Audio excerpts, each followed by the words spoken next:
Ghislaine Dupont et Claude Verlon ont-ils été tués en représailles à une rançon qui n'aurait pas été entièrement payée? C'est ce qu'affirme une enquête d'envoyé spécial sur France 2.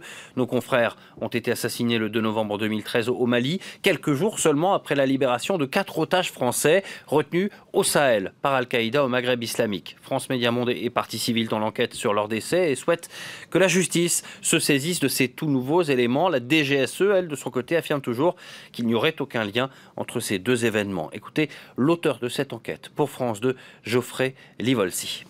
Aujourd'hui, on n'affirme pas, on présente des documents qui prouvent que dès les premiers instants de l'enlèvement de Ghislaine et Claude, puis de leur assassinat, la DRM, Direction des renseignements militaires elle-même, va produire des documents où ils expliquent qu'il y a des individus qui auraient pu agir par vengeance et que certains de ces individus n'ont pas reçu l'argent qui leur devait être donné dans le cadre de la négociation des otages d'Arlit.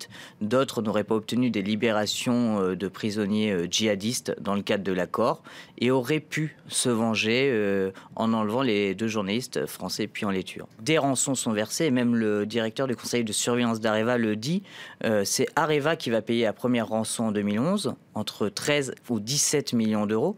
Puis en 2013, c'est le négociateur de l'époque, Pierre-Antoine Lorenzi, qui le dit, la France va verser 30 millions d'euros pour la libération des otages. Et cette fois-ci, c'est les caisses de la DGSE, les fonds secrets de la DGSE qui ont servi au paiement des rançons. Et la France est l'un des premiers payeurs de rançons pour Al-Qaïda au Maghreb.